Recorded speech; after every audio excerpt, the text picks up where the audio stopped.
front giving a lecture on a subject or telling students, right, I want to hear what you say. They actually,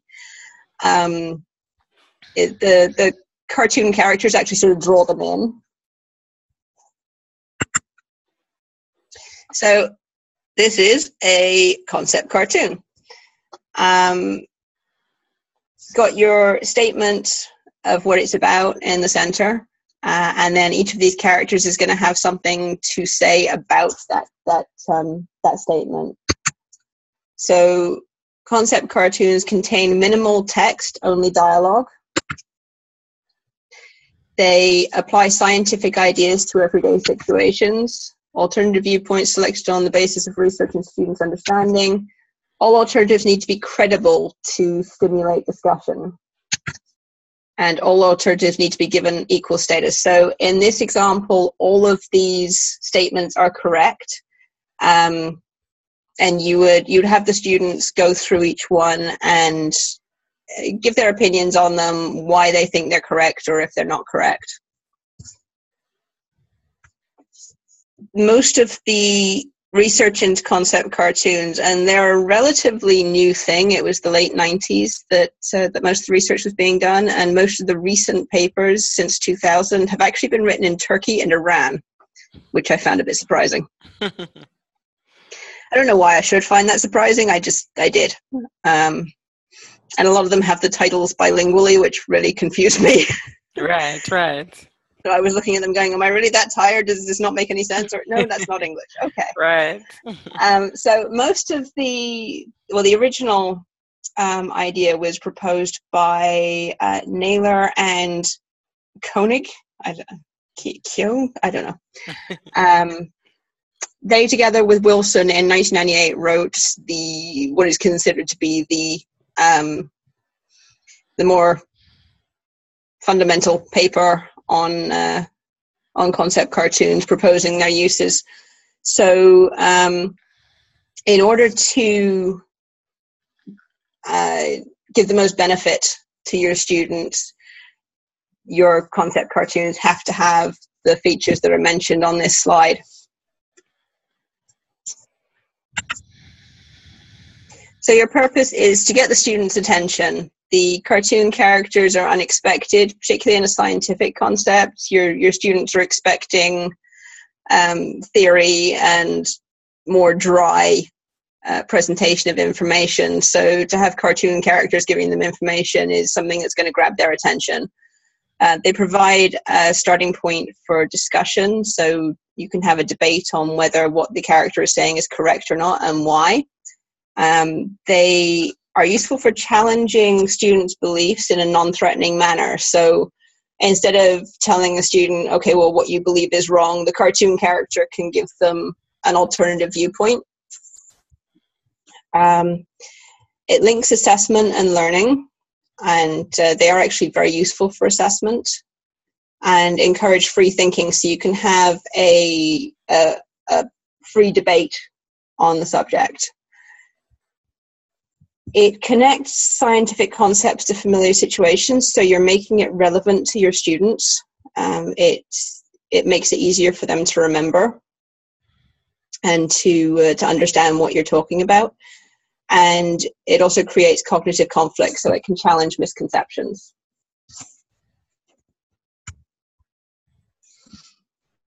So you could use it to introduce a topic or idea, or to assess students' understanding of a topic idea. So that would be when you would have them debating which answer is correct or whether they're all correct. And it is useful both for formative assessment and summative assessment.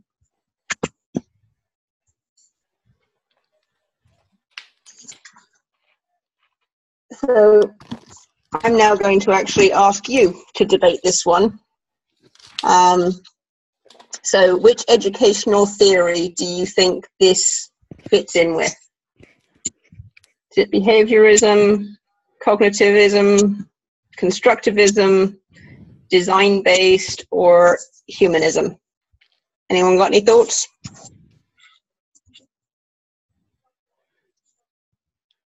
Teachers, Vanessa is engaging you all. Don't make me pick on someone. No, no cold calls.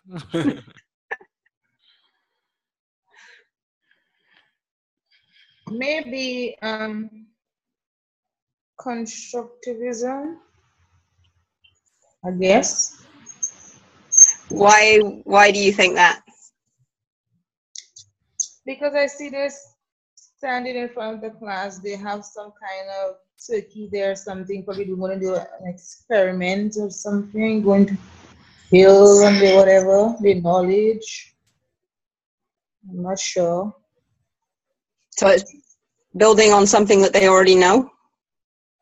I would think so. They know that they know an oven, so they can just see, maybe look at something in terms of temperature and baking the turkey and stuff like that. And how long will 2.75 kg of turkey will be baked in the oven? They look at the timing and stuff like that, I guess. That's a good answer. Anyone else got any thoughts? Question. Is that a lab or where are they? Or in the classroom? Because I'm trying to figure out where are they. It's actually a classroom, and what they're supposed to be doing is calculating how long they need to cook a turkey for based on its size. But your real question is, are concept cartoons based on which one of these theories, right? That's Yes. what you're really asking. So regardless of turkey, chicken, or French fry, lab, classroom, oven, present or not, I think the real issue is that you're asking, kind of using the concept cartoons on us, what theory we think supports or is underlying this idea of using cartoons to teach concepts, right? Yes. Okay. All right. So I couldn't figure out a way to get rid of the turkey. it seems as if it's a focal point for us all here now. We've all just had lunch. You shouldn't be hungry. Lunch? No, don't touch lunch yet. All right. So Ava said constructivism. Anybody else in support of thinking differently? Yeah, I'm thinking of design based, because we can the question can be, how long will it take to cook that chicken? What catalyst can you use to make it cook faster? And that means experiment have to be done to see like what temperature can you put the chicken in the oven that will make it cook faster, and what ingredient can you add to it to make it also the aroma, to bring out the aroma in it. Who said I was a I tell you, you should have got rid of that turkey, Vanessa. 3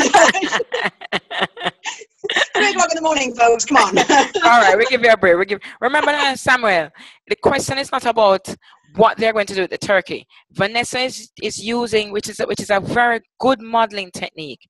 She's using the concept cartoons, and she's illustrating how concept cartoons, don't worry about the turkey, how concept cartoons can be used.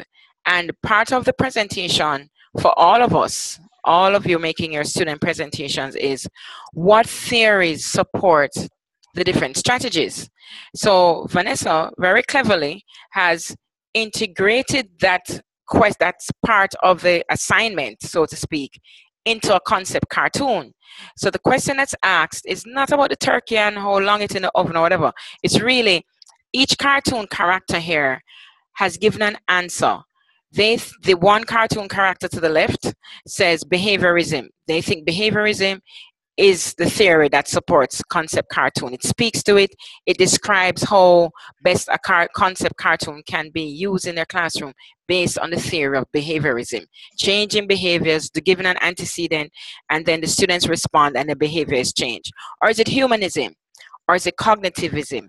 Or is it design-based? Or is it constructivism? And then, this is a key point about concept cartoons. Having given these cartoon characters some kind of life, the question is then asked to you now, Mr. Samuel and Ava and Ashley and everybody else. What do you think? What do you think is the educational theory behind concept cartoons? So that's the real issue here, just as she has given it in a concept cartoon setting, because that's how it would actually work. So if you didn't quite get that idea, concept cartoons would look just like this, basically.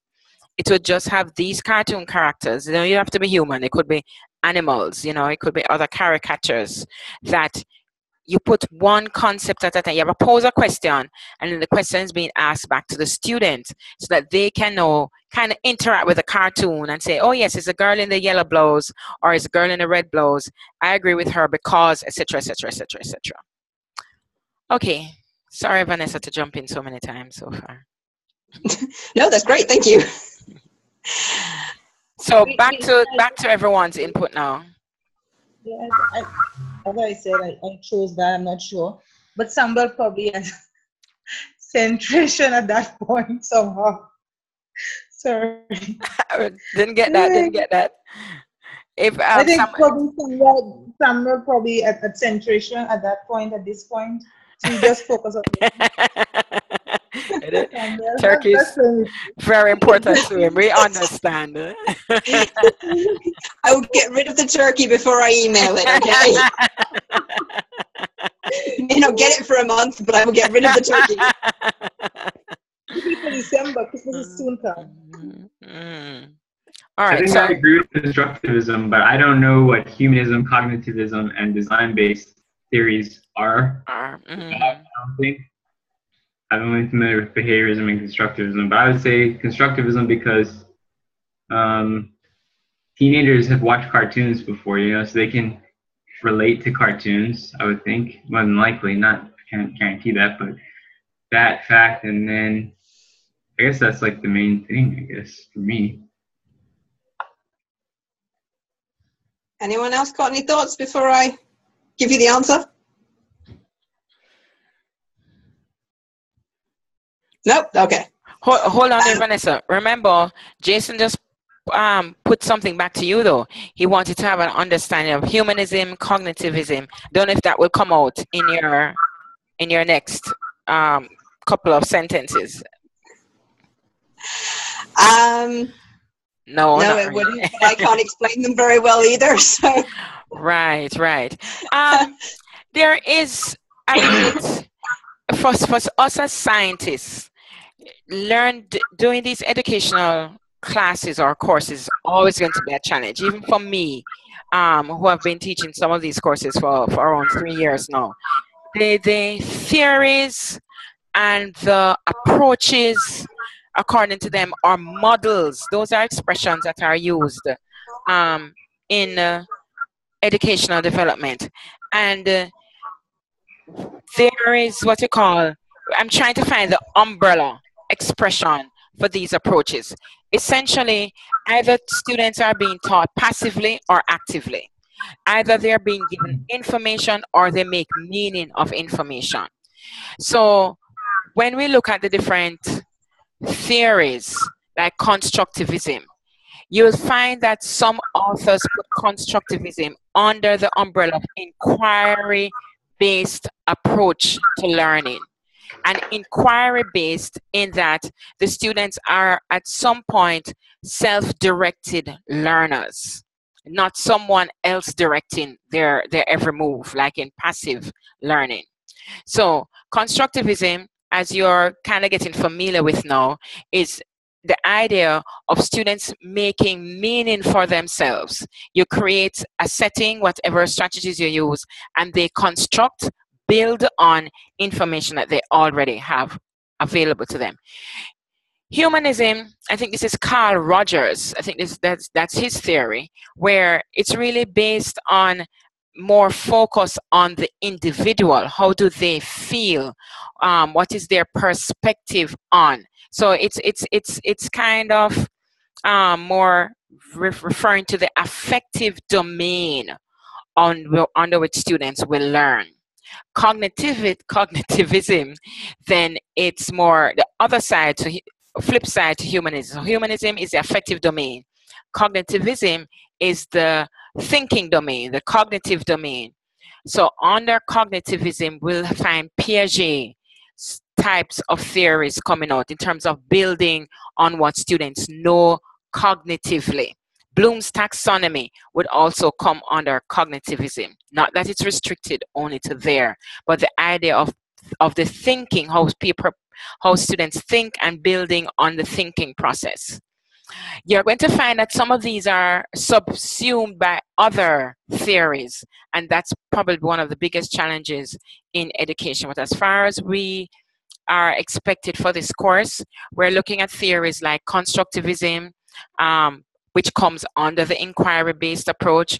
We look at behaviorism. Behaviorism is more like a learned behavior, which kind of supports more of a rote learning situation. You have heard of Skinner? Have you heard of Pavlov dogs? As scientists, we've heard of Pavlov dogs, right? Anybody out there? I took an early lunch. Yes. No.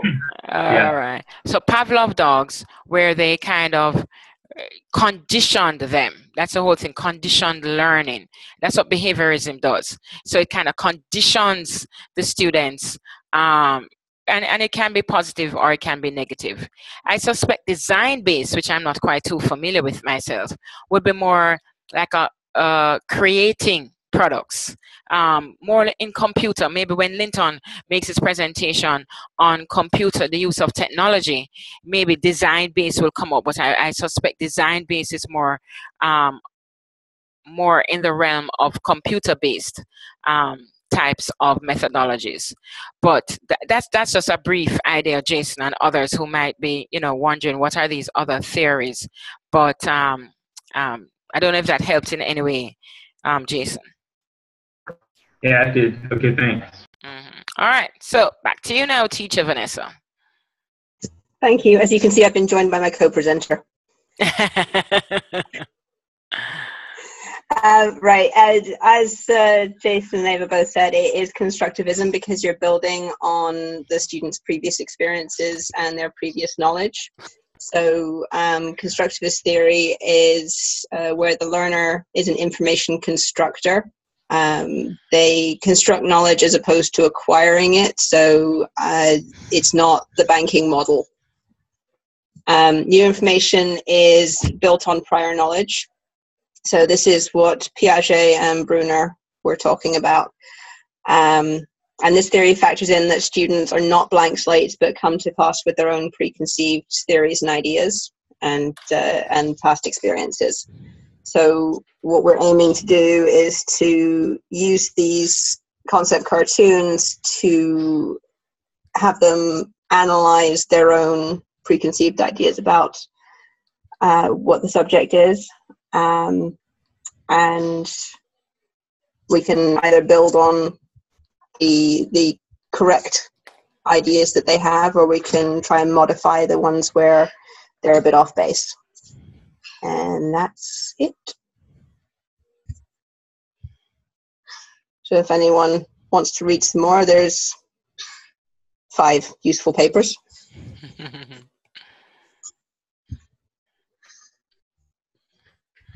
All right, any questions for Vanessa?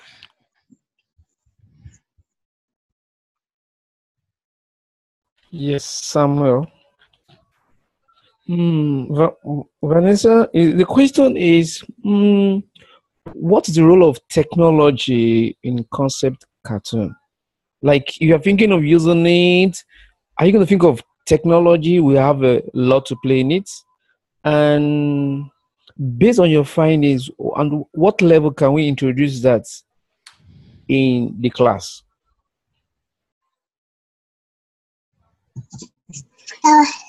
Okay, technology, this...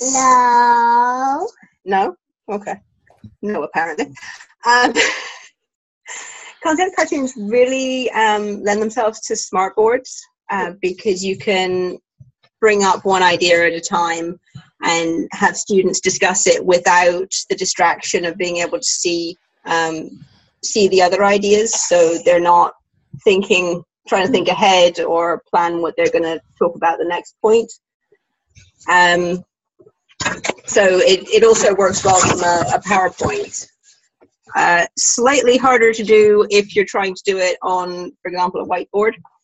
But it is still possible. You just have to plan in advance. or you can use, as it actually says, posters. It was originally intended to be posters to be put up in the classroom. So technology is a big help, but it can be done without it. As for age group, depending on the complexity of it, it works well through a whole range of ages from primary school up through adults. You can just tailor your cartoons to the age group that you're working with. Thank you.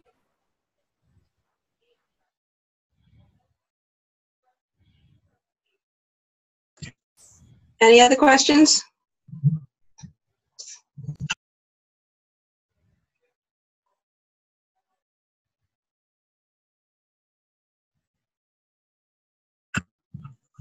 So either I presented it really clearly or nobody understood a word I said. One of the two.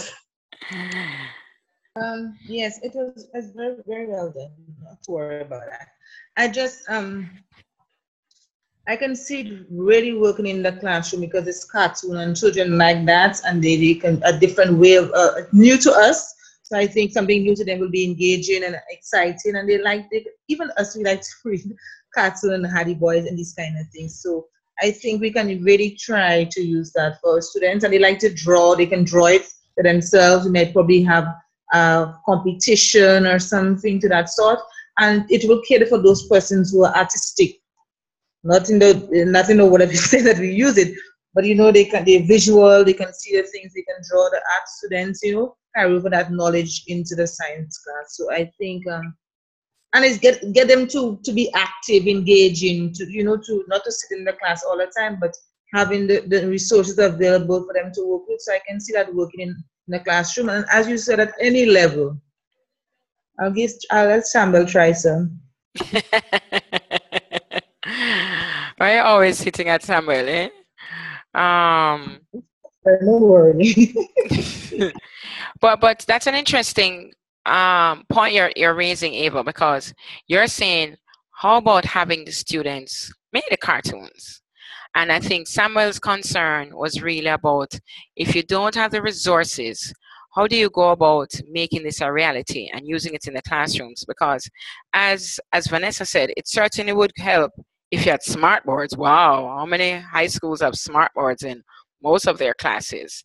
Certainly, if you were to thinking of your whiteboard or your regular blackboard, the challenge is you would have to draw those cartoons.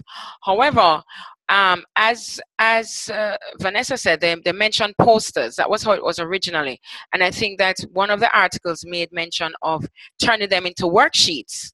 So if you're looking at resources, you can create a cartoon on the computer, print worksheets, maybe 10, put the students into groups of 3s or 4s depending on your class size, and then generate the discussion. Because one of the things about the concept cartoons, it said, is that it provides a stimulus for discussion. And as you all can agree, cartoons would hit the spot when it comes to being able to generate, interest. Of course, we know that be mindful of the fact that the cartoons themselves might be the focus for a while, until, just like how Samuel was fixated on that turkey.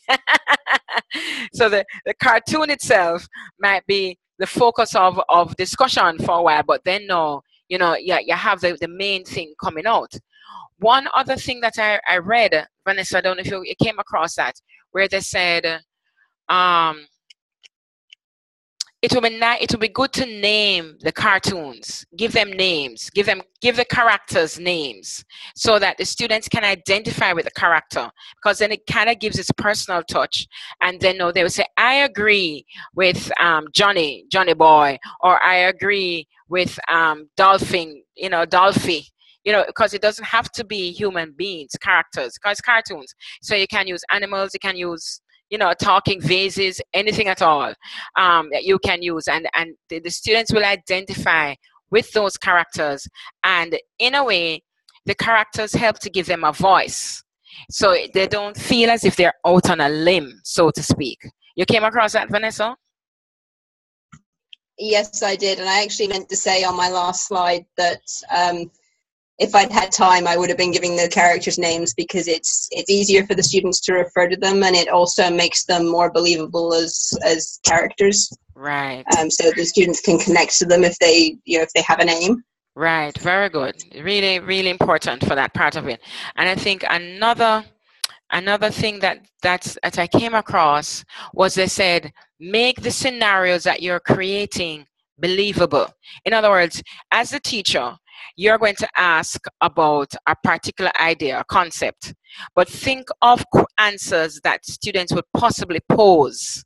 And those are the answers that you're going to give as responses from your cartoon characters. Some of those will be misconceptions. Some of those will be correct concepts.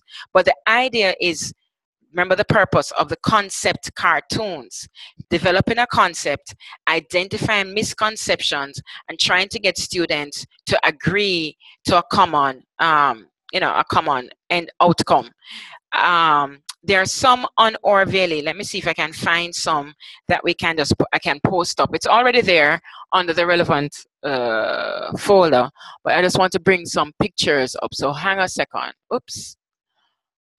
Really? I can't do that?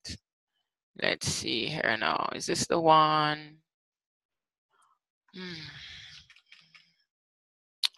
Nope, you're not the one. This is the one.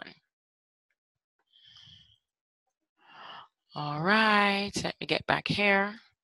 Share screen. And I want to share this one, I suppose. Okay, so this is one that they had. I'm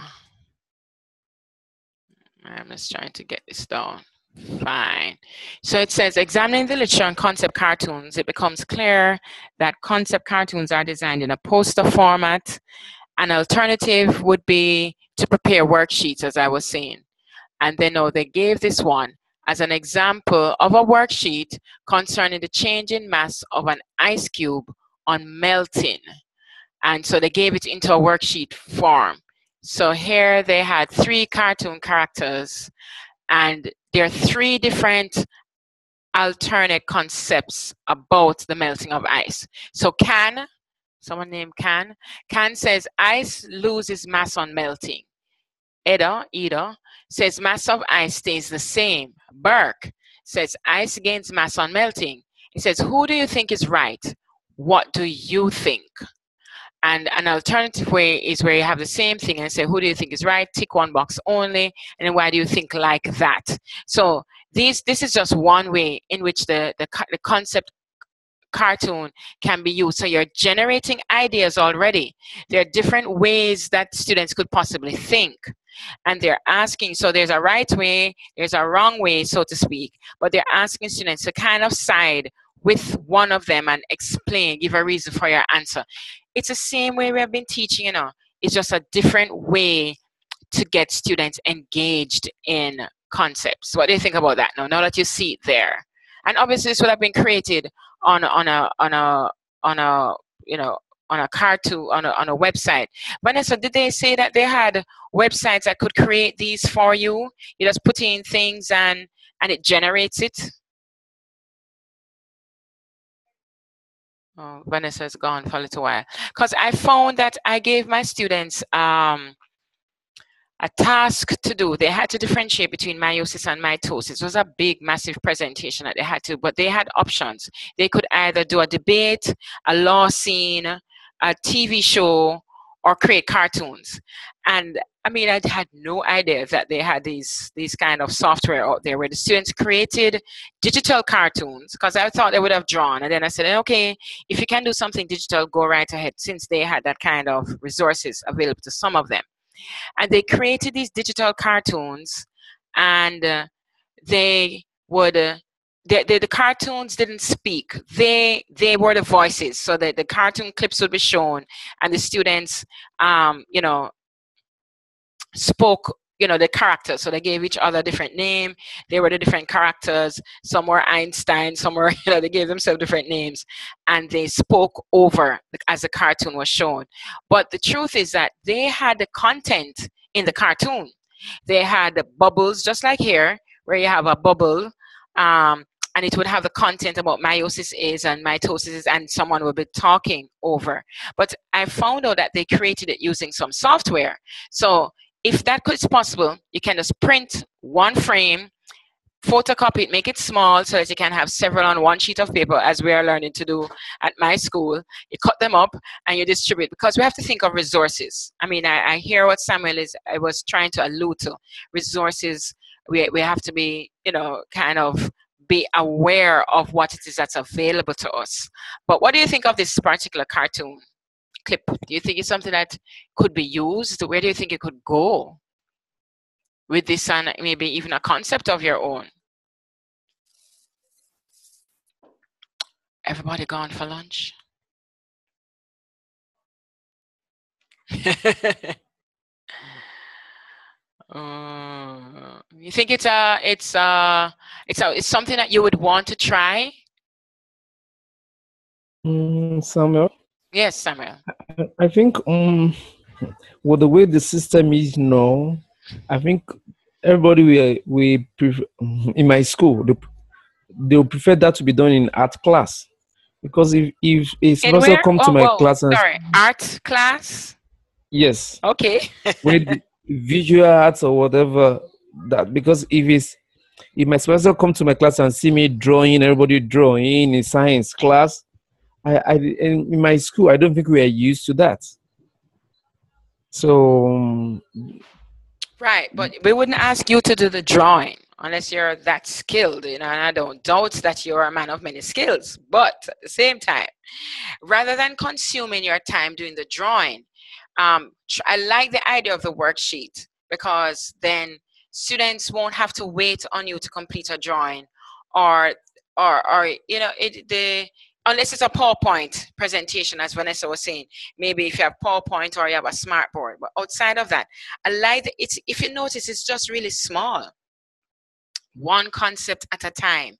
It can be an introductory activity that starts to generate. Again, remember, when we look on these strategies, we have to figure out what is the best use of that strategy in my class, knowing my learners. So even as you said, Samuel, knowing your students, if you were to go in and draw, no. But you see, if it is in a worksheet, they're used to handouts. They're used to getting something on paper. So maybe they will be more accepting of it that way, rather than you attempting to draw it. I don't know. How about that? Do they get handouts and worksheets in your classes? No. I'm sorry, no. Oh, okay. Anything photocopy, it has to be something that's very important, like tests. Even the tests, they want to see the quantity of the volume of what the test will be. If not, no photocopy. Okay, I see. But do you get a chance to do PowerPoint presentations? Do you have, can you get projectors and laptops into your classes though? Can you do that? Yeah, okay. We have like, is it 6, 7 projectors, and it's first come, first serve. You write your name, and if you get there, there's no projector. That is it. Right. So they also have like 7, and that 7 is not enough for like 80 teachers. So right. Might have to book it in advance, because I know we at my school too. If you're not there at 8, when the library opens, chances are you're not going to get the projectors. So what about an option of, can you book the computer room over a period of time for classes, any at all? Computer lab or something like that? In my school, what only happens because there's a priority, because we have computer science, we have IT. Right. So most of the time, their classes is always in the computer lab. Those who are doing computer science, and all the forms are doing computer science. So every period, a class may need the computer lab and also IT. So before I can have a class there, the priority have to be computer science class or IT class. I see. All right, we'll have to think about some more, because it would be it would be interesting to see how all our students would respond to something like this. I mean, I'm looking forward to implementing something like this when I go back to school, because as I said, concept cartoons is new to me. And The use of cartoons isn't, but the concept cartoons. I mean, we all use videos, YouTube videos, etc. when we can to bring out a point. But the point is that this is interesting to see where it will go, what kind of discussion points it will develop and generate, especially for the younger ones. Although, as Vanessa said, it's not just restricted to the younger ones. What was interesting was this here. They showed the effectiveness of 2 cartoons teaching approaches. Is this the one? There were 2 tables. Where's the next? Oh, here's one. The same one with the ice. They showed that on melting, sorry, let me can work you through this. It says that the title is The Effectiveness of the 2 Concept Cartoon Teaching Approaches on the Mass Change of an Ice Cube on Melting. They did one with poster, they did one with the worksheet. But this was the interesting thing. On melting mass of an ice cube, it increases. Before the test, at the beginning of, before the intervention of the concept cartoon, 23 of the 38 students, of the 38 students thought that the mass of the ice cube increased. 5 thought it decreased, 10 thought it didn't change. After the intervention with the poster and the discussion, now notice the answer is not in the cartoon. The answers would have come from the discussions that would have been generated as guided and facilitated by the teacher, and maybe some demonstration, maybe some actual practical demonstration to support it. Only 2 thought after the intervention that in fact the mass of ice increased. 1 thought it decreased. 35 out of the 38 now thought it didn't change. It's interesting because here is a strategy, concept cartoons, and how it benefited the students' idea of the concept, before and after. They then went on to do one with the worksheet, and I don't know if this is significant, but no one no longer thought it decreased. It was now 40 students, and 38 of the 40 didn't think that it changed. So there seems to be some kind of quantitative support or empirical data to support the effectiveness of concept cartoons, at least in this study. Here's another one. It says on dissolving, something similar. It says, so you have 3 characters. I didn't name them this time. One was dissolving mass of sugar decreases. The one says, I think the mass remains the same. One says the mass of sugar increases on dissolving. What do you think? So if you notice, it's really very simple. Here's another alternative. They give them names this time. And I think this one was trying to figure out how did the students respond, whether they had names or if they didn't have names. And they found out that if the cartoon characters had names, it was worth it. Here's another one. So the cock, the rabbit, and the bird, the mass of iron nails must decrease on rusting. I think the mass will stay the same during rusting. And the other one says mass of iron nails must increase, they left out the R there, on rusting, and says who do you think is right with a tick? Why do you think like that? So it's if you notice, it's just presenting concepts basic to build on. Or it could be something that you use at the end of a class that you have taught to see what it is that they have learned. So it can be, as Vanessa said, summatively used or formatively used throughout. But any final word on concept cartoons? Any other thoughts on it from anybody?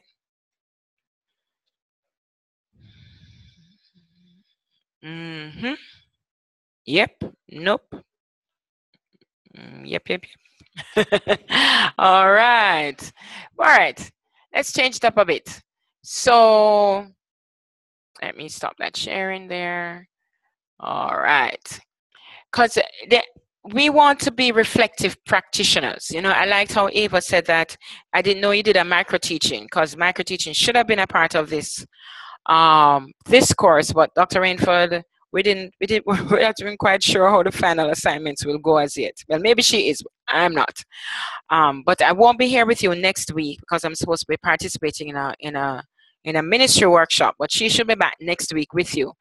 But as reflective practitioners, we want to be able to look on what we do honestly.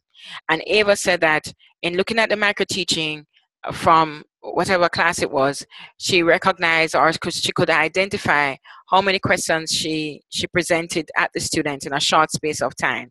And we want to give persons time to think about what they're doing. Metacognition is thinking about thinking. We have to give students an opportunity to think about what it is that they're supposed to be thinking about. And as a result, based on the 4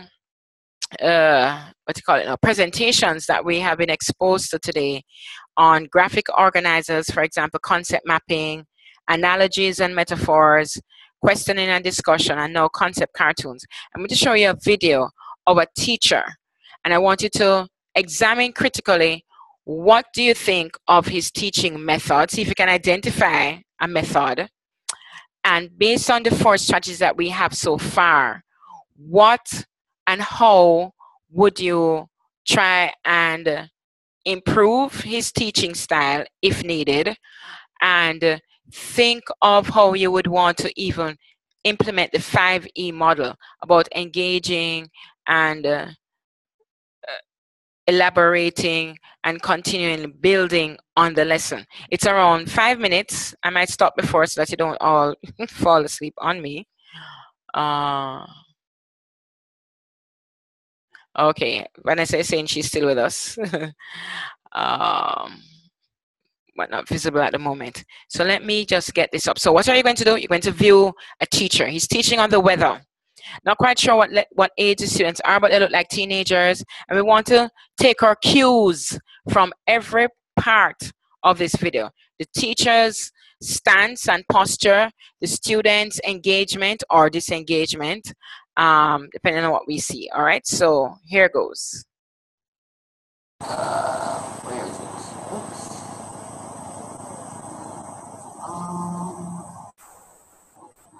This is on.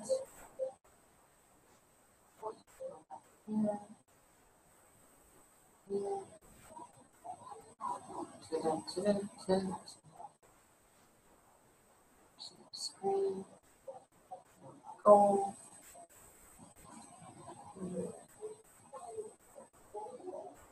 Okay, everyone, settle down. Thank you. Okay, today we're starting a new unit of work on the weather. That's pretty important. So if we could please open up the book sheets and just write that heading down, the weather. So on your table you'll find a word search. On that word search, I'll spend a bit of time putting it together. It's everything we're going to be doing in this little unit for the next couple of days, the next couple of lessons, is in that word search. So all I do is give you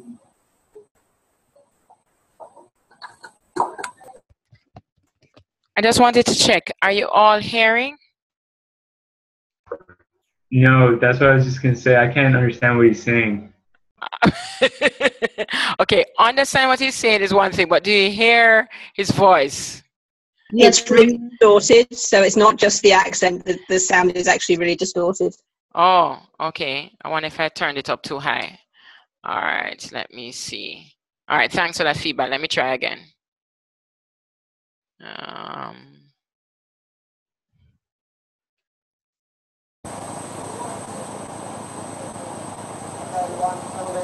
Settle down. Thank you. Okay, today we're starting a new unit of work on the weather. That's pretty important. So if we could please open up the book sheets and write that heading down, the weather. Any improvement? No. Oh dear. As in you're not hearing at all, or it's muffled? Not understanding what he's saying, muffled. The sound is not clear. All right, let me see if I can get someone to assist me here. Hold on. Is it something where you can send us a link and we can watch it on our own? Sure. That's even a better idea. So let me get this.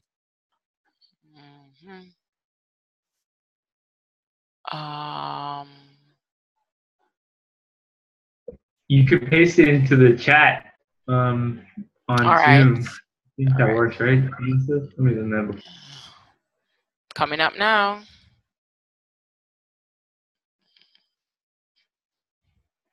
This doesn't allow for paste. Hello.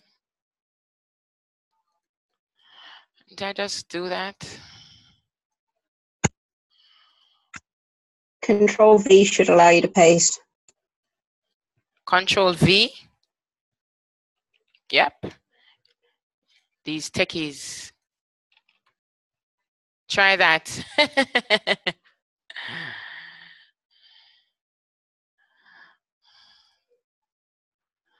That worked for me. It doesn't work for you? It did work. It worked. Oh, okay. All right. Everyone else?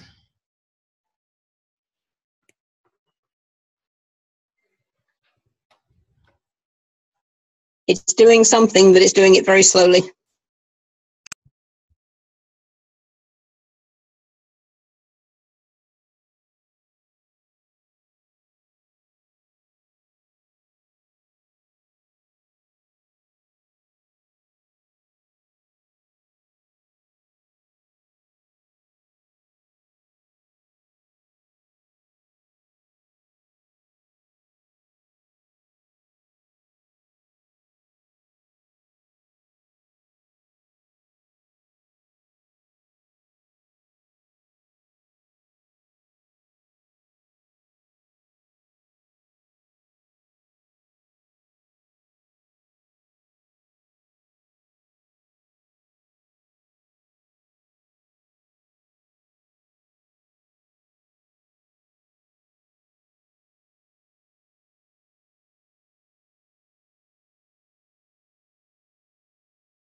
I'm talking with my mic muted. Is everyone okay seeing the link? Yes, for me. All right. Linton? Okay. Yes. Okay, thanks, Linton. Vanessa, Ashley, Tracy, Samuel, you're watching the video? You got through? No, I can't. Uh-oh. Ava, how about you? I just got booted off, and when I came back, the link just left. So I'm not sure. All right, I'm going to try and email it to you. Hold on. Yes, I'll please. email it to you, Samuel and Ava, then.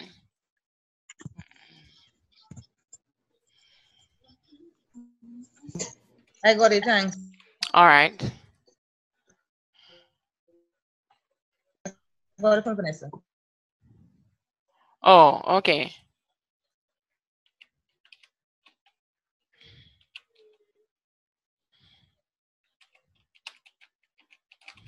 The link didn't work for you at all, Samuel, in the chat? I'm getting weights, and when it's uploaded, it's like page cannot be displayed. Oh, okay, let me try.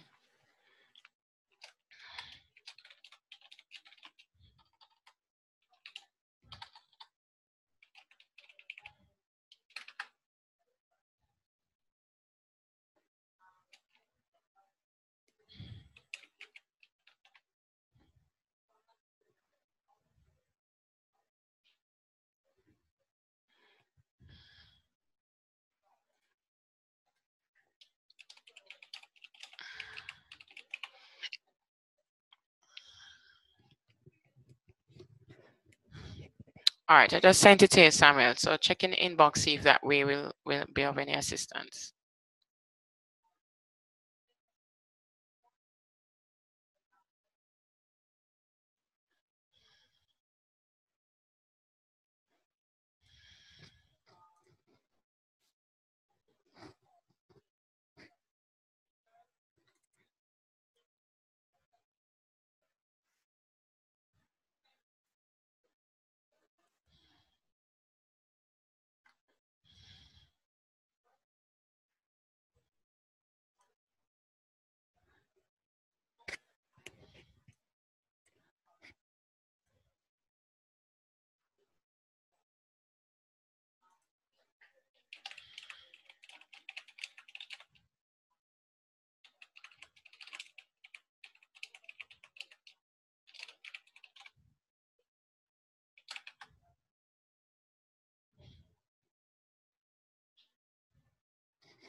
Okay.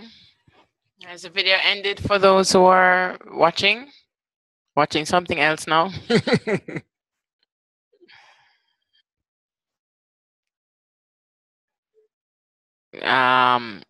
Linda, Ashley, Tracy, are you there? I'm here. Okay. Finish watching the video? Yes. Okay. Tracy, Linton? I'm finished. Finish too, Lint? Oh. Ava, Jason? Yeah, I'm finished. Okay, all right, cool. What an exciting lesson, right? All right. What? Sorry. Oops. Something is down low for me. What did you say, Ava? I said leading question. Oh, all right. Leading question. Samuel didn't get to watch the video because something is not going well. So could someone describe for him, just give him a synopsis of what took place, and then we go into how we could possibly help to improve a lesson like that. And be honest, you know, if there are times we have been tempted to kind of go that route, but could someone just describe the lesson today?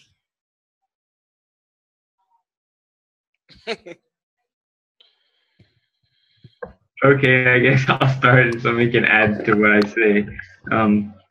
Basically, when I remember, he started his I guess I would call it engagement. He asked them to write the topic down in their notebooks, which was the weather. I think he had it on the board, and then he handed out this worksheet, which was a word search, which had different elements that he was going to discuss in the lesson related to the weather. And he said it was going to be like a unit over several class periods. And so he gave him like 20 minutes, I think, to do that, to do the word search. And during the word search, one of the students asked a question about one of the terms, the aurora borealis. And so he asked if anybody in the class knew that, and nobody knew the answer, so he told them what it was. And then I guess that's as close as it got to really having an explanation phase, because after that there was not really any explanation or exploration. I guess that could have been exploration too, the word search to a degree, but he just had some notes up on the board after that, and he just told them to copy the notes down into their workbook.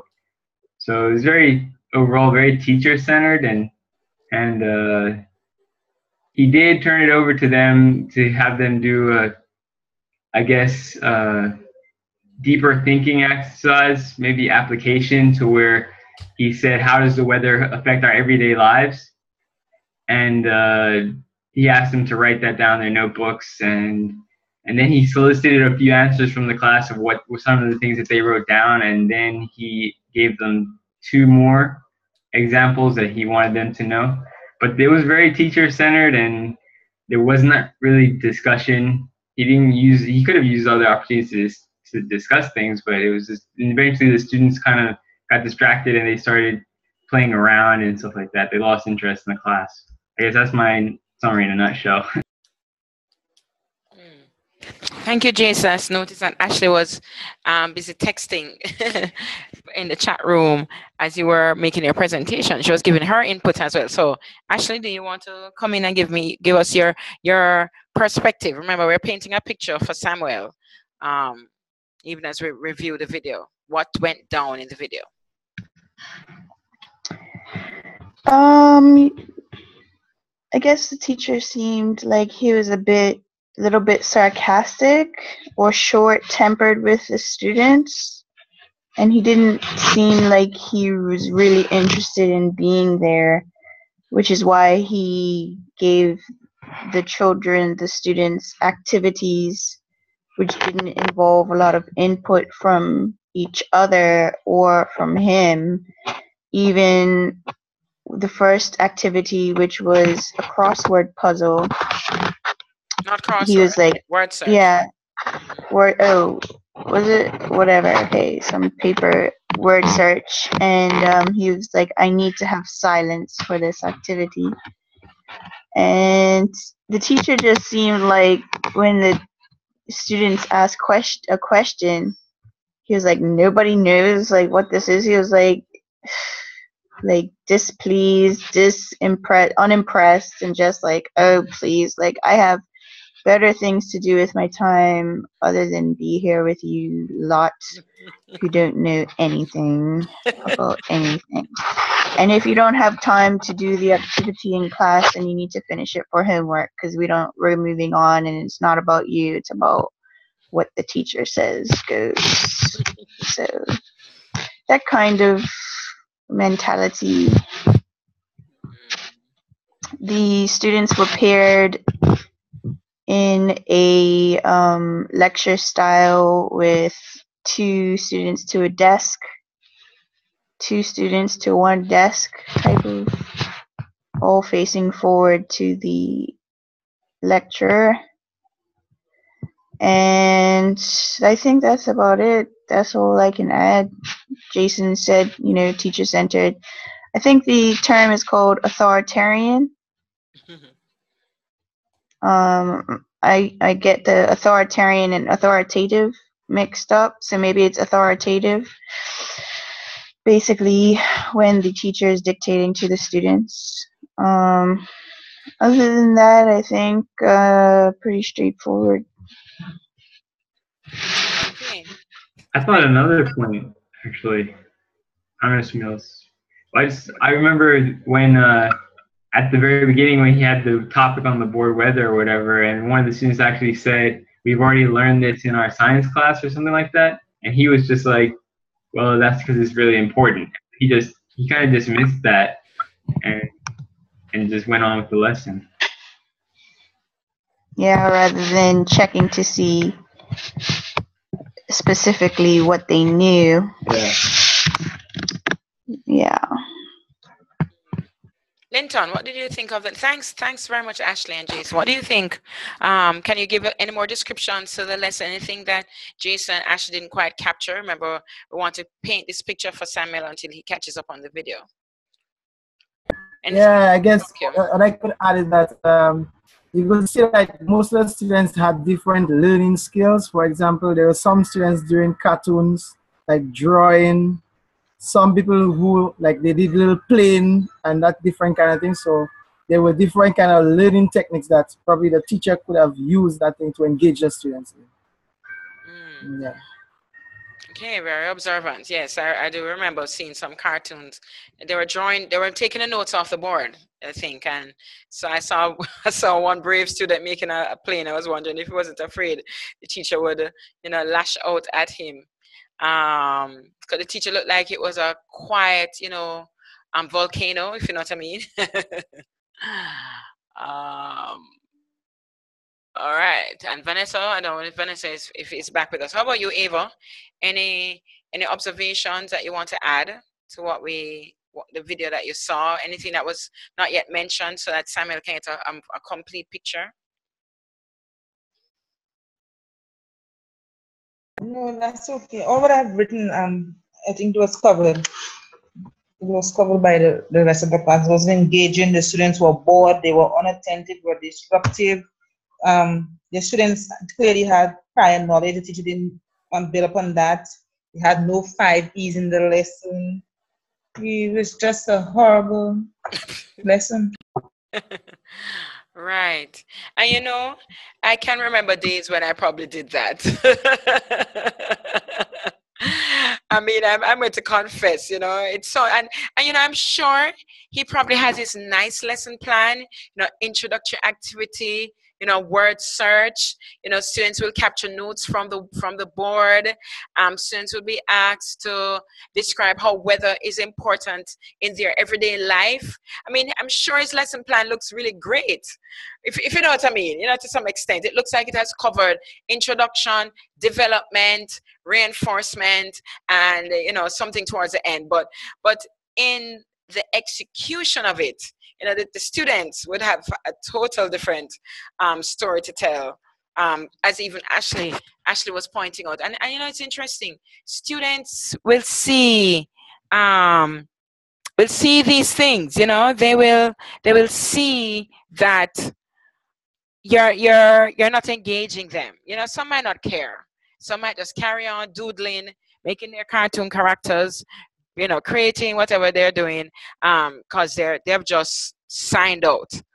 But the truth is, as Ashley, you know, I noticed her words, that the teacher demonstrated that they were not, like they weren't important. He didn't want to be there. And it's true, when a question was asked, he was like, what he said, I found interesting. He said, as Jason said, no one knew the answer to the question.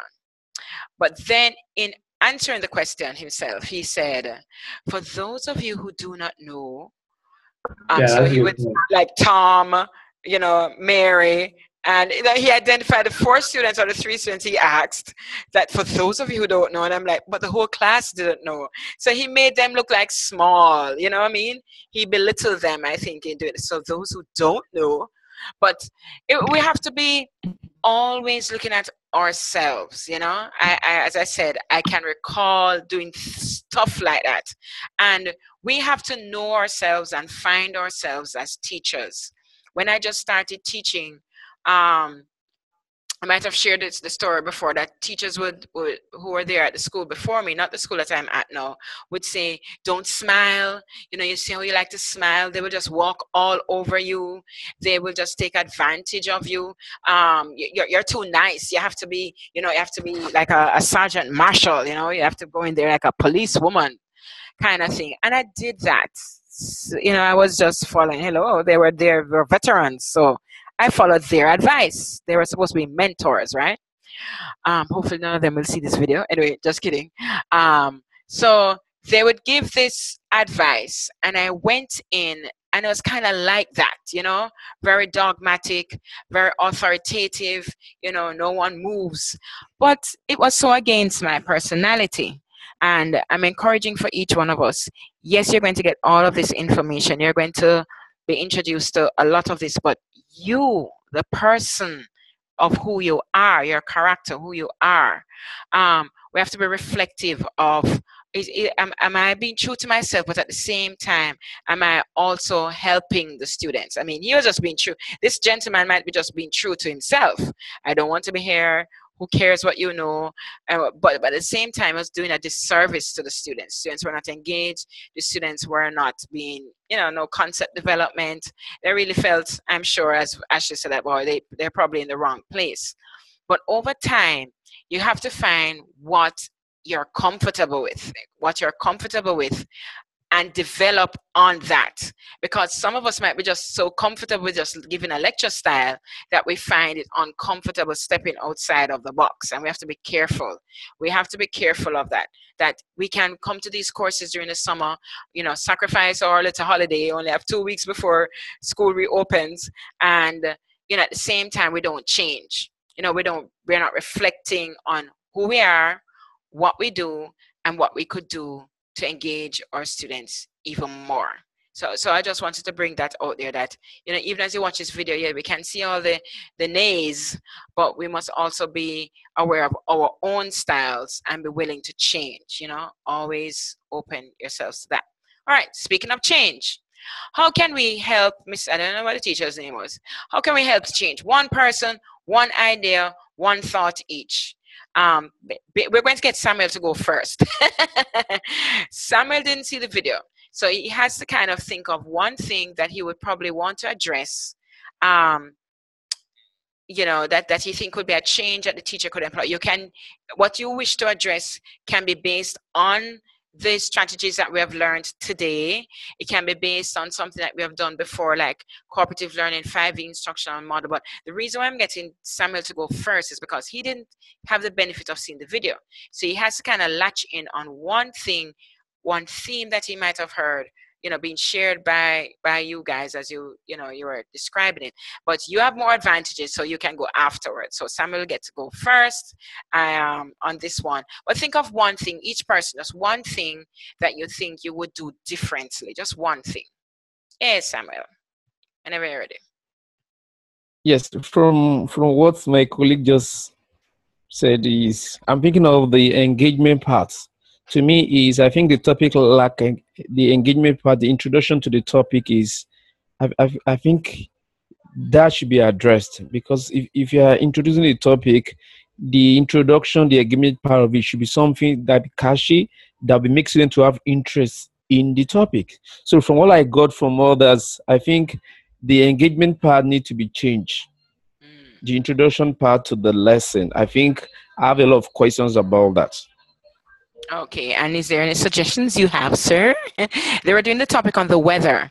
Is there Yes, right?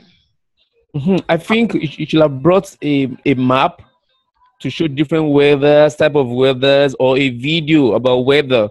So and from there, that can be like engagement. So maybe which will clear some of the misconceptions the students have about weather, in case any one of them has that. So you can bring a video, a map to show different type of weathers, the effect of weathers on the environment and all that. So that can be a very good introduction engagement to start the class. Okay, all right. Good point. All right, thank you, Samuel. Samuel's there wiping his brow. Yeah, just kidding. All right, not sure if Vanessa is there. Tracy seems to be off. So any other takers? Right now our numbers are a little smaller. So Ashley. Okay, Ashley. Just thinking it might be good if he had a refresher on classroom management and how to create positive relationships with his students and the importance of taking the time to do so. Like you already mentioned, the criticism and putting the students down, like that can cause some real issues down the line if he continues to practice that kind of personality for some students who may actually be interested in whatever class that he's teaching. It might be geography, or I don't know what the class is that he's teaching, but that can just deter students from finding a career path in something that they may have actually been interested in. And so that's no good. Shutting students off and shutting students down. We're supposed to be creating a positive environment for the students. So I would, have suggested as his superior, if I was his superior or mentor or whatever, that he be enrolled in some kind of workshop where he brush up on his skills, his interpersonal, humanitarian, or human relationship issues, because that was totally uncalled for. That's about it. Right. Too much. It's too much. It was too much all in one lesson. And hopefully he's not like that every day, but I have a funny feeling that he may be just that kind of character. Right. And it's interesting because sometimes we think that, well, this is just how I am. That's just it. But if we think of our own lives, that somewhere along the line we're not quite necessarily the same persons that we used to be. Well, you don't live any life yet. Let me use me. You're just all young ones, so let me use myself. Over my many years, I can certainly say I'm not the same person. If I were in a room with someone for 5 hours and someone at the end of it said, what was the person's name? What does he do? Where is he from? Etc. I have nothing to say because I would not have been speaking to that person. I wouldn't have been engaging. I wouldn't have asked anything. That was how I used to be. Over time, I thought that in my line of work, that might not be such a good trait. And now I can engage strangers. I will talk to people I don't know because over time, I just changed. But to be honest with you, if you asked me years back, I said, no, I would never go up to a stranger and speak to them or whatever. I'm just saying that to say that we have to be, as Ashley said, if that's how we are, if there are areas that we find that we are weakening, and they're really important, especially if you want to stay in this thing called teaching. If you wanted to make it your lifetime, profession, that we must be willing to admit areas that we're weakening and probably seek, some professional development course. And it doesn't have to be something that persons know. There's so much out there, as Ava said earlier, Google it. There's so much professional development workshops that are free online that we can, you know, brush up on and to increase our skills and our capacity. But that's true. There are times we're going to have bad days. I've been very grumpy in classes at times, and I will go back the next time and say, okay, let's see how we can fix this. You know, let's move on. So they know that that's not necessarily how I am or want to be. Sometimes the students themselves, their behaviors, I react to their behaviors, which is not good. In reacting to their behaviors, and I just compound the whole atmosphere in the classroom, and everything is just going straight downhill. Because if you don't have a good social climate, forget the cognitive engagement. You know, that's just straight up. If you have bad behaving students in your class, I don't know if you're doing classroom behavior management, but they will do a couple of things to you. They will eat away your classroom time, they will waste other students' time, and they will get you cross. They will get you to the point where you're no longer this calm, in control teacher, but really, you know, you want to. So if you're doing classroom behavior management, it's a good course, especially with students who can be challenging to authority in this day and age. But as Ashley said, hopefully that's not how he was all the time, because no one provokes that kind of behavior. But there are times when students can provoke behaviors out of us, and we have to be, again, watchful. It's better to remove students from that situation, out from the classroom, rather than trying to go one-on-one with such students in front of other students, you know? All right, so thanks, Ashley. So you would look at the social interaction side, and for him, you would make a recommendation for some professional development in that regard. All right, thanks. So Samuel said the engaging or the introductory activity needs to be addressed. Anyone else? What else would you change, look at, address?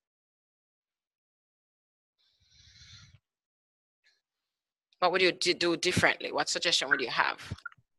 I was thinking about the way when he introduced the topic and the students said that they've already covered it and he just moved on. I think that wasn't very good. Like for what, you know, the reasons that Ashley said, basically you're not really showing that you're interested in the students or that you care about them. And I mean, he could have, I was just trying to think of what he could have done to deal with that differently, and maybe he could have like used the list of the words on the word search or something, and broken them up like among, well, they're already in groups, so get each group to take one word or something and ask them to explain it, and based on that he could understand whether they really learned whatever they thought they learned in the other class. And I mean, that could be beneficial for him, because it would say he might be able to go deeper into other things. If he has like other lessons, subsequent lessons planned, he might not need to cover stuff that they already know. So he could go deeper into other things, or, you know, I don't know, things that they would find more interesting. Like he could have spent more time on discussing those points, the 5 ways that weather affects life. He could have made that into like a discussion more than just, you know, passive transmission of information, I guess. Mm-hmm. Right.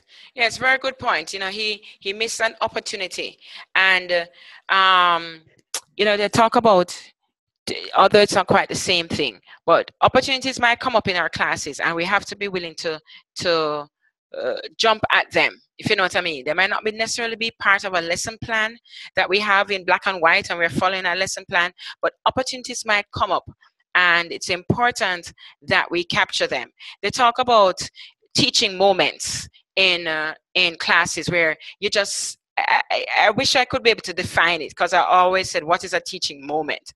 But it's an opportunity where all the factors seem to be just ripe, so to speak, for a concept to be reinforced, or the students are just, you just have them in the palm of your hands, basically.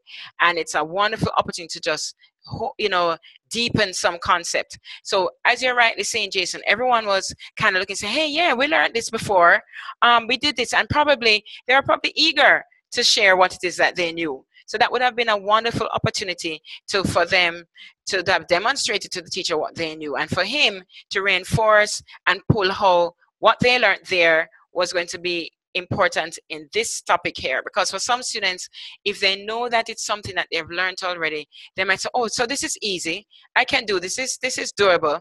And it's important for them to see how much you're going to be changing or adjusting the topic, so they don't think it's the same exact thing and tune out. So it's important in both ways. All right, thanks, Jason. So who's coming next?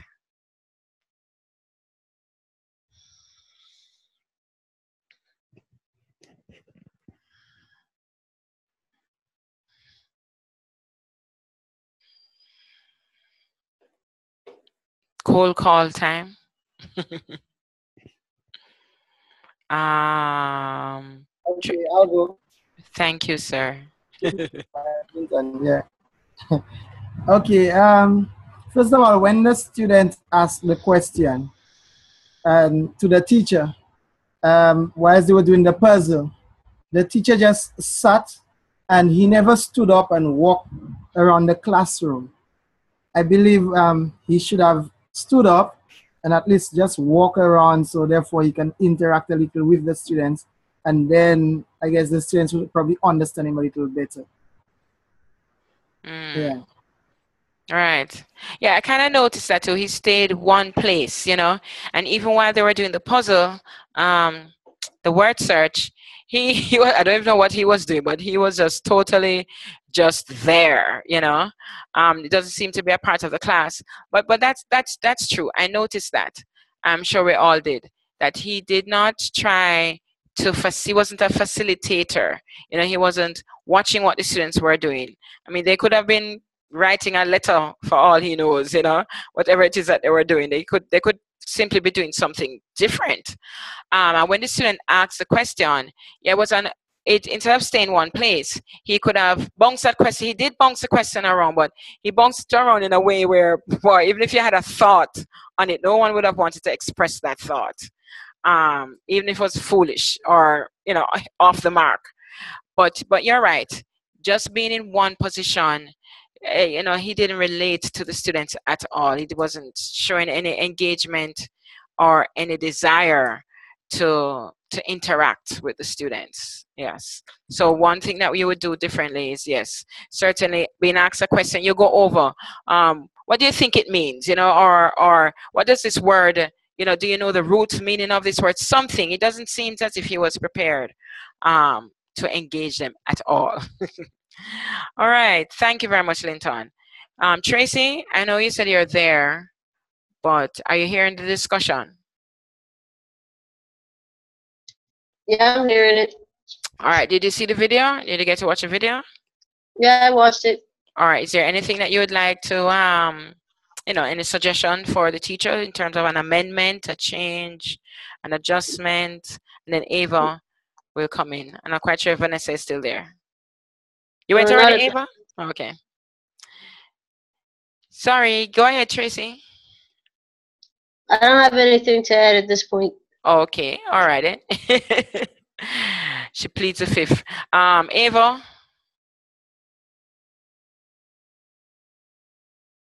She's no longer there. Stepped out. Hello, is this mutiny here? I'm not sure if there was an evaluation at the end of the lesson, was there? I didn't see you wrap up any points and made any points and stress or anything in terms of summary. I didn't see that. No, I didn't see that, and that was an interesting point, because I was thinking to myself, what would he write in his own evaluation? Remember, there are two types. There's one in terms of trying to find out where your students are at the end of your lesson, and then there's your own personal evaluation of how the lesson went. So there are two types of assessment or evaluations that go on. I didn't see that, as you said, Ava, but I was thinking to myself, what will he write in his lesson plan, you know, evaluations? And the lesson went well, I'm sure. But, you know, it's something to think about, that we didn't see. Always try to bring your lessons to some kind of conclusion. It's a struggle for me. I'm just laying it out there. I hate when the bell goes and somehow I didn't realize and I did not wrap things together. I feel that it's an injustice. This is my personal belief on it.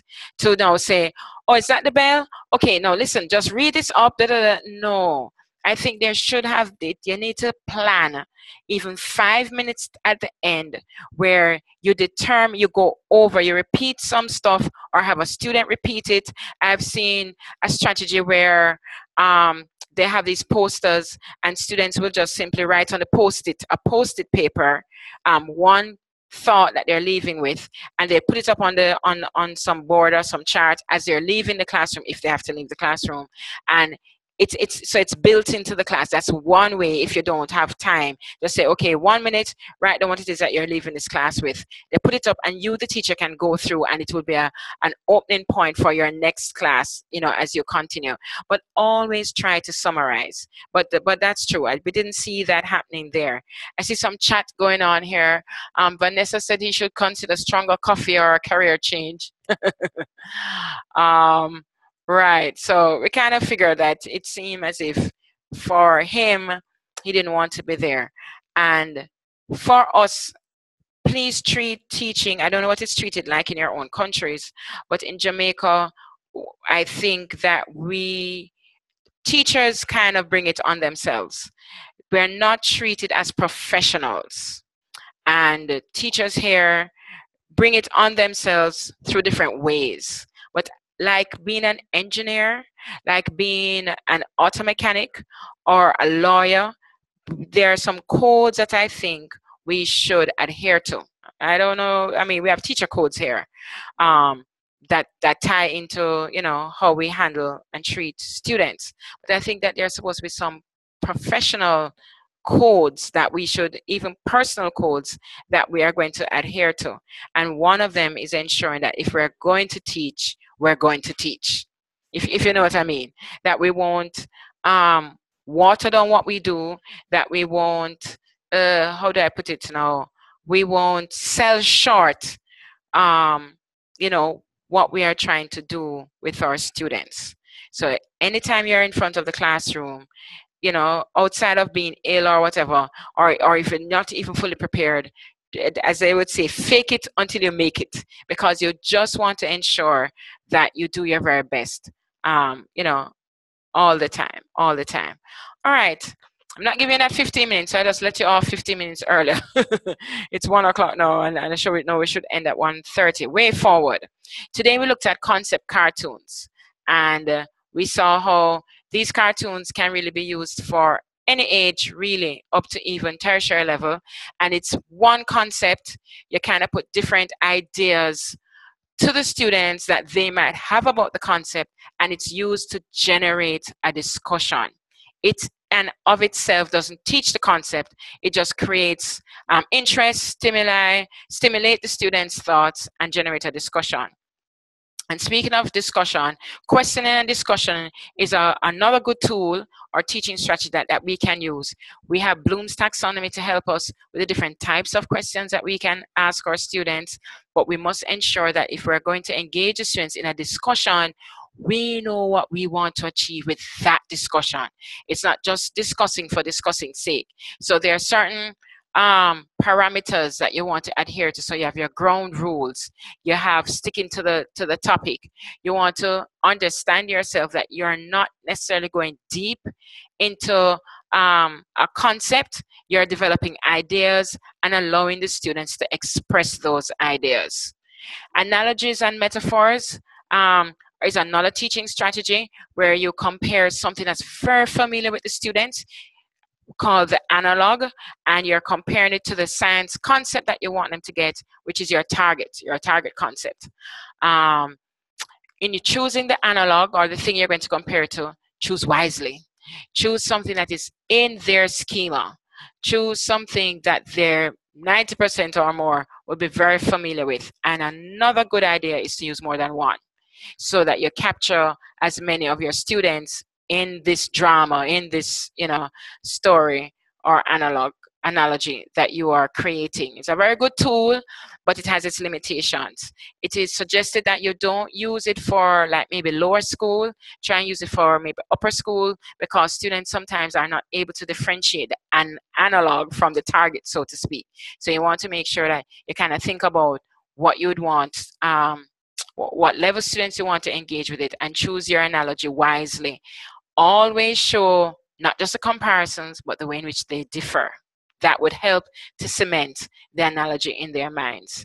Graphic organizers, concept mapping, and this is a very good, useful tool. It can be used at all ages, all stages of your teaching, at the beginning, at the end, in the middle. It's a good way to develop concepts, a good way for the students to graphically organize their thoughts.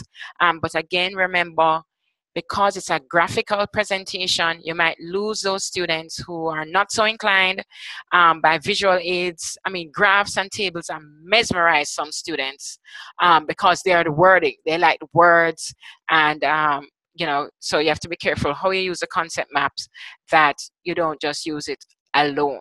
And for all of these strategies, the idea is that we don't use it alone. All right. Any questions? Nope. That was my summary. So I have a question. Sure. No, I'm just trying to like, is it possible that a question or a comparison teachers trying to make from analog can become a metaphor? Is that possible?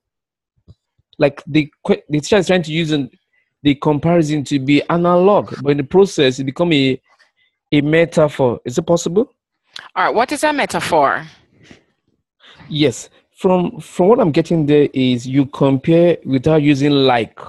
That means I saw when Jason was explaining, it's talk about unfamiliar. So I'm like trying to see that is it possible to, from what you think is familiar to students, they become unfamiliar during the explanation or when you try to compare. Okay, so you're saying that maybe you really would have started, I'm trying to get it clear. You're saying that we could have started out with an analogy, but in doing so, we recognize that the students aren't really so familiar with the analog, and therefore it becomes a metaphor. Is that what you're saying? Is what you're asking? Yes. Yes. Okay. Is it possible? See what you're saying. Because really a metaphor is just something that, as you say, it's likened onto something else. And if you start out with that which you thought was really known or familiar, no, because I think whether or not it's an allergen or an whoops, lunchtime, whether it's an analogy or a metaphor, they should both be familiar to the students, if you know what I mean. So is Ava saying that lunchtime is long time? It's it's important that we choose wisely. An analogy should be able to be compared on many different levels. A metaphor, from my understanding, is just one level. So something is like something in one particular area or one arena. But I think an analogy usually should be a little bit more extended. I can double check on that, but I believe whether it's an analogy or metaphor, the students should be familiar with it. Otherwise, it would have failed in making the punchline of the comparison. You understand? Okay. Yeah. Yes. I think I have a question for Jason, because he spoke about it and you can take it from there also. Okay. Now, sometimes if I'm trying to explain ionic bonding to my students, ionic bonding is a bond between metal and non-metal. I can start from, I normally use a couple to explain that. A man and a woman. So what kind of comparison can we call that, Jason? Yeah, that would be an analogy or a metaphor. Because, okay, like I said, like I'm using Ionic bonding is metal and non-metal. Metal is, I call it the male, non-metal the female. I'll start from a couple, the man, which will later be the metal, the non-metal, which later become a non-metal. What can we, is that an analog or metaphor? And why? I guess my understanding, I didn't really differentiate between a metaphor and analogy, but my understanding of a metaphor is if you're saying something, it's comparing two different things, but by it's like comparing two different things, but by saying that one thing is another thing, as opposed to like, I'm just thinking based on literature, but I don't know in terms of the strategy. You have to read up on it some more. Right. Like, oh, sorry. Go ahead. No, I was just trying to think of an example.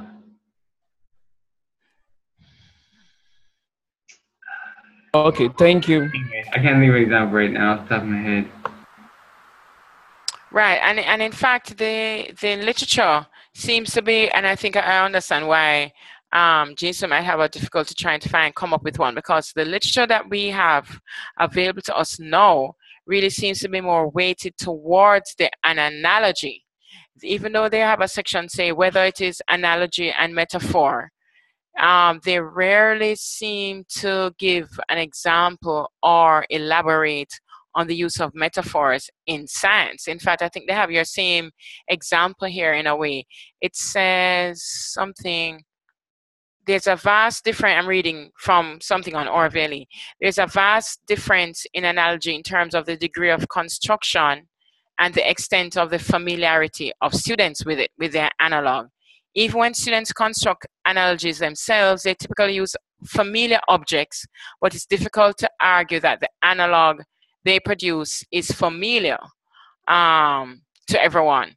So let's say, take for example,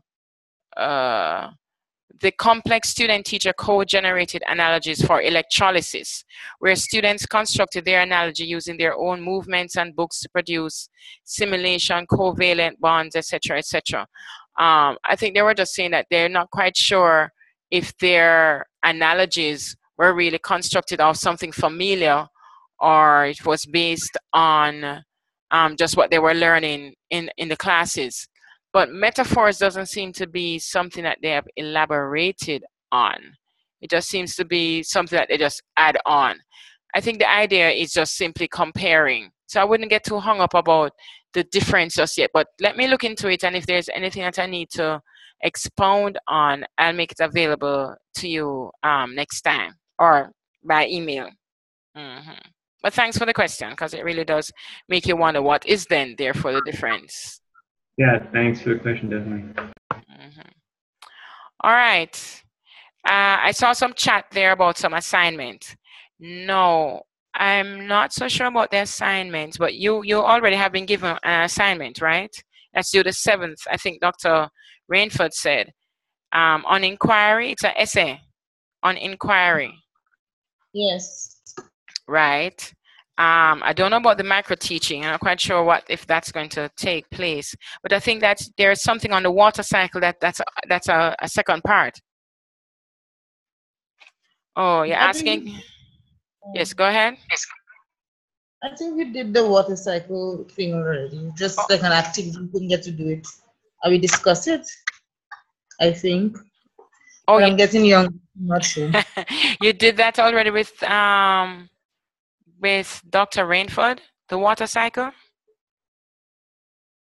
We watched the video, and then we just said something to that effect. We discussed it here. Oh. Because I think the way it was done, it didn't allow for all of these things. You did it on Orwelli? You did the discussion on Orwelli? I think so. No? Or we just did it in class. Okay. I don't think we had a lot of time, because that was the day when you were swapping over with her. Okay. All right. All right. She will bring some more clarity to the remaining, because if I see correctly, I see something that says for next week, analysis of science lessons, and then the concept development workshop. I suspect the concept development workshop might be your next assignment, so to speak, and to be based on these teaching strategies that we're doing. So I think you can, to kind of think ahead, just be prepared. I think that that's what that concept development workshop will be. It will be like mini presentations. It won't be micro teaching, I don't think, but it will be a presentation of how you develop a concept using one of these strategies. But we'll see if we can get something to you by the weekend. I'll try and get in touch with her to see if that's what she meant for that. But as I said, I won't be here for next week. But how are we going to wrap up this week, though? We have 3 more presentations to go, and I got information from some of you that, in fact, you don't have Dr. Who's the other Leplat. Oh, okay, on Tuesday, tomorrow. So it would be good to go ahead tomorrow. And Jason, were you able to work out your time?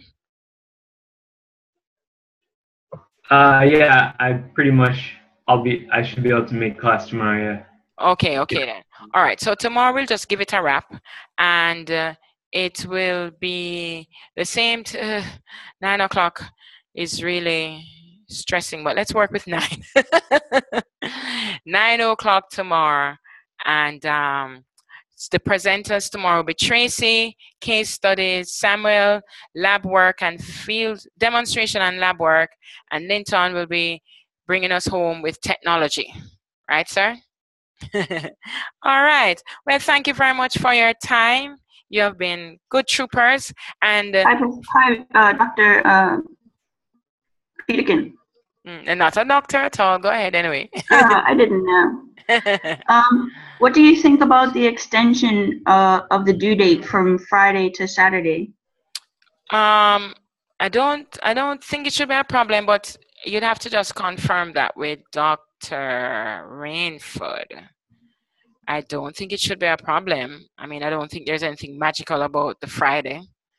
So I can put it to her, and then if she responds in time for class tomorrow, then I'll let you know. Great, thanks. All righty.